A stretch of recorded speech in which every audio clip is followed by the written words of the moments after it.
Hello বন্ধুরা, আজ জানবো কীভাবে পায়রার বাচ্চাকে আমরা পিঁপড়ে থেকে বাঁচাবো।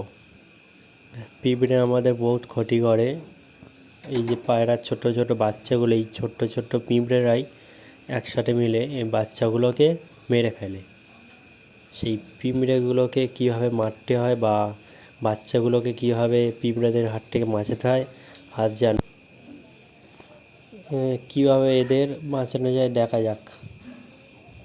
আমার কাছে একটি জিনিস আছে যেটার মাধ্যমে বাচ্চাগুলোকে পিঁপড়ের হাত থেকে খুবই সহজেই বাঁচানো যাবে। আপনারা ভিডিওটি লাস্ট অবধি দেখুন। এই যে ছোট্ট ছোট্ট পিঁপড়েরাই ক্ষতি করে বাচ্চাগুলোকে। আগে আমার অনেক বাচ্চা মেরে দিয়েছে।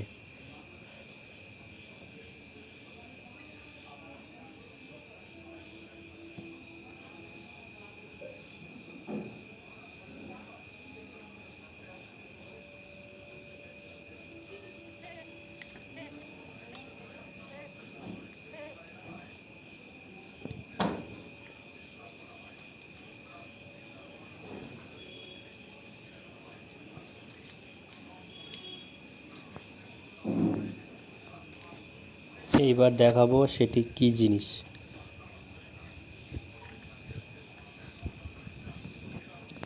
এই যে যেটা আমরা বাংলায় বলি লক্ষণ রেখা, এই চকটি ব্যবহার করলে পিঁপড়েগুলো আর পায়রার বাচ্চাকে মারতেই পারবে না।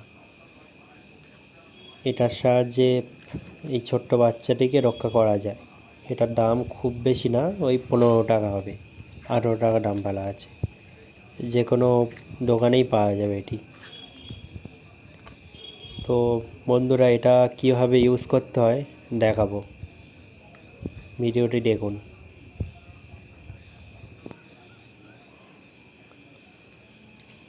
এই আমার হাতে চকটি রয়েছে, দেখুন কেমন কিছুটা ইউজ করেছি।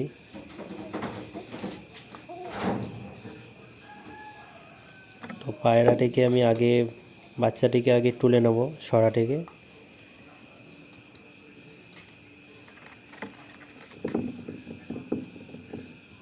এখন এই সরার চারিপাশে এই চকটি আমি লাগিয়ে দেবো, যাতে ফলে পিঁপড়েগুলো ওই লক্ষণ রেখা পার করে আমার পায়রার বাচ্চাটিকে আহত না করতে পারে। নাহলে পায়রার বাচ্চার অনেক ক্ষতি হবে। দেখুন ভিডিওটা দেখুন কীভাবে আমি লক্ষণ রেখাটা ইউজ করছি। আপনারা ঠিক এইভাবেই করবেন, আশা করি ফলাফল ভালো পাবেন। এটি আবার পায়রার চোখে মুখে বা কোনোভাবে লেগে গেলে পায়রার বাচ্চার ক্ষতিও হতে পারে, তাই একটু সাবধানের সাথে লাগাবেন মাটির খুলির পিছনে।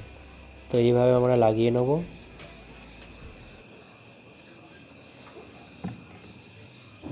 বাচ্চাটি রেখে দিলাম। বাচ্চাটি একদম সুস্থ থাকবে 101%। একটাও পিঁপড়ে ওর গায়ে আঁচড় দিতে পারবে না এই লক্ষণ রেখার জন্য।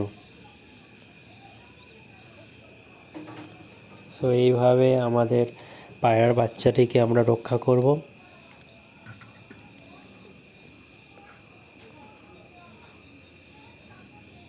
এই পিঁপড়েগুলোই ক্ষতি করে পায়রার বাচ্চাকে।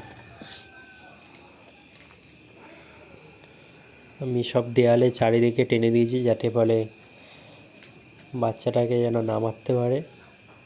বাচ্চাটা এখন সুস্থই আছে, মা বাবার কাছে দিয়ে দিলাম।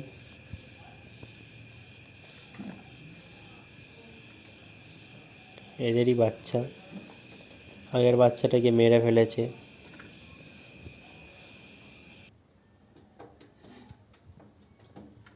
পছন্দ হয়ে থাকে তো আপনারা একটু লাইক কমেন্ট শেয়ার করে দেবেন। নতুন ইউটিউব চ্যানেল। নমস্কার।